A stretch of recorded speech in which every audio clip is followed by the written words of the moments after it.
Bismillahirrahmanirrahim and welcome to Punjab Physics channel. Hope so you will be fine dear student. Today our topic of discussion is electric field as a potential gradient.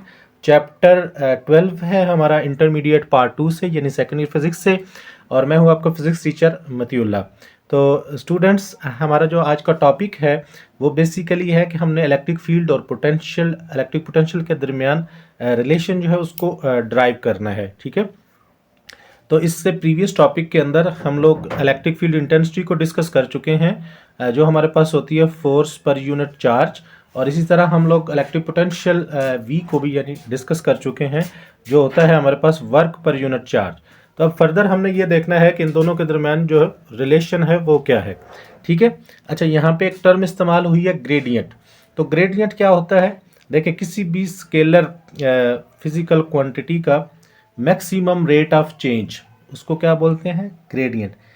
यानी ये ज़रा higher level का concept है, PSC level का। यानी कोई भी आपके पास स्केलर फिजिकल क्वांटिटी है तो उसमें जो चेंज आता है उस पोजीशन के साथ साथ, यानी मैक्सिमम जो चेंज आता है उस स्केलर फिजिकल क्वांटिटी में, उसको आप बोलते हो ग्रेडियंट। ठीक है, तो यहाँ पे भी एक्चुअली हमने ग्रेडियंट ही निकालना है एक चीज़ का, और वो है आपके पास इलेक्ट्रिक पोटेंशियल। आपको पता है इलेक्ट्रिक पोटेंशियल एक स्केलर क्वांटिटी है, तो उसमें हमने उसका रेट ऑफ चेंज निकालना है। ठीक है, जो हमारे पास इलेक्ट्रिक फील्ड कहलाता है। ठीक है,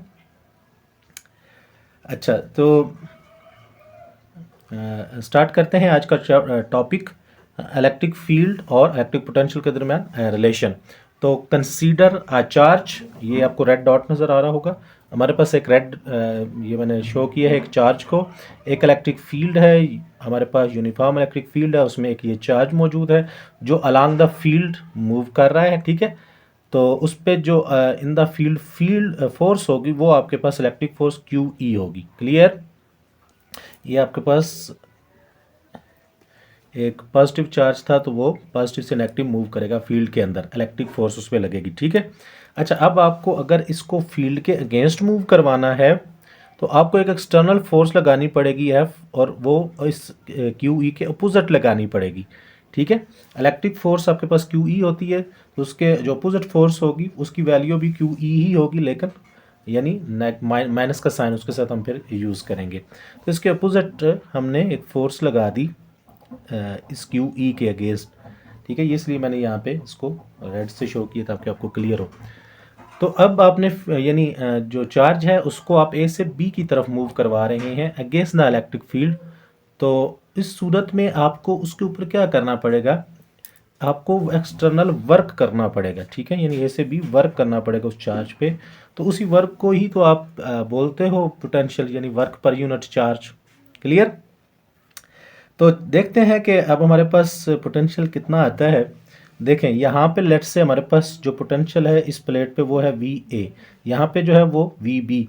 अगर आप चार्ज ए से बी की तरफ मूव करवा रहे हैं तो आपके पास जो इलेक्ट्रिक पोटेंशियल होगा या पोटेंशियल डिफरेंस जो होगा वो आपके पास कितना होगा, V B minus V A. यानी इस प्लेट और इस प्लेट के दरमियान कितना डिफरेंस है, वो V B minus V A, और वो जितना भी पोटेंशियल होगा वो आपके पास वर्क पर यूनिट चार्ज के इक्वल होगा। तो हमने लिख दिया work A B over Q naught. अच्छा अब आपके पास जो वर्क होता है वो होता है फोर्स और डिस्प्लेसमेंट की मल्टीप्लिकेशन।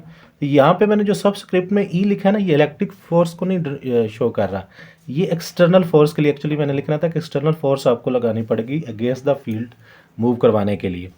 तो ये ई एक्सटर्नल के लिए है। ठीक है, तो इस ई की वैल्यू क्यू ई के इक्वल ही होगी लेकिन अपोजिट होगी। तो हमने वो क्यू नॉट ई लिख दिया लेकिन साथ में माइनस लिख दी, यानी इस फोर्स की वैल्यू।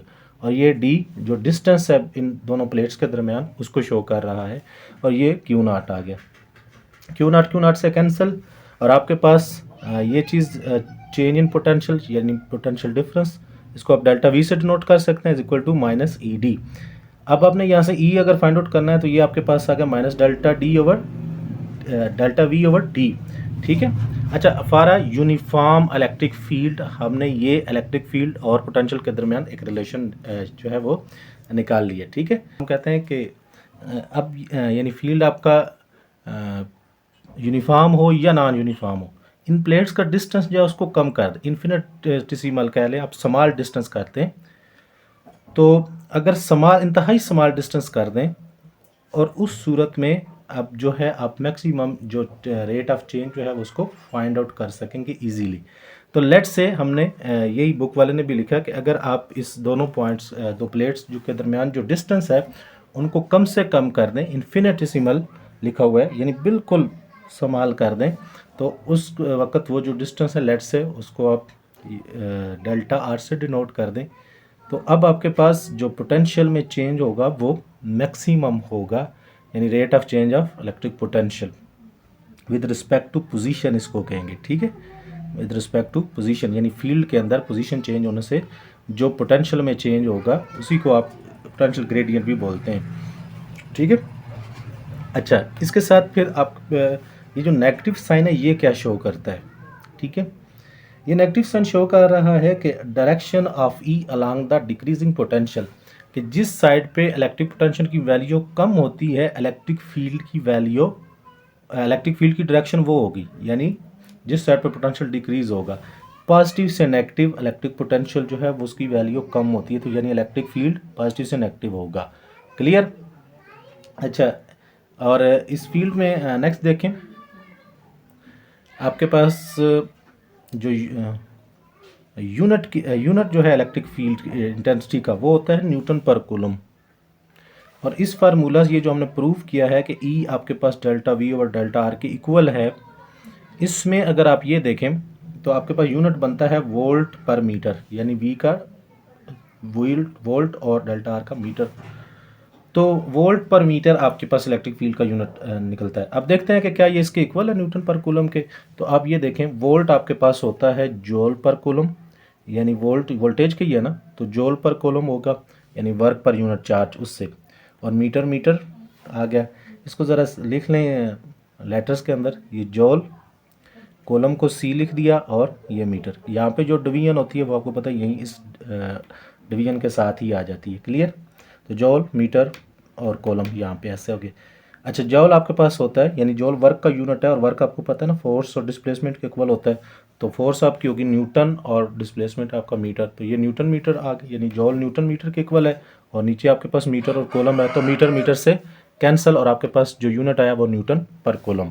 तो ये एक शार्ट सा टॉपिक था जिसमें आपने प्रूव करना था कि electric field as a potential gradient, यानी आपके पास जो इलेक्ट्रिक पोटेंशियल है उसमें जो मैक्सिमम रेट ऑफ चेंज आप निकालते हो उसी को इलेक्ट्रिक फील्ड बोलते हैं, इलेक्ट्रिक फील्ड इंटेंसिटी बोलते हैं, ठीक है। तो ये रिलेशन निकल आया इलेक्ट्रिक फील्ड का और पोटेंशियल का, और यहाँ पे ये यूनिट भी प्रूफ हो गया और इससे पता चल गया कि आपके पास ये रिलेशन बिल्कुल दुरुस्त है, ठीक है। फर्दर कोई भी क्वेश्चन हो तो कमेंट सेक्शन में पूछ सकते हैं। मुझे दीजिए इजाज़त, अल्लाह हाफिज़।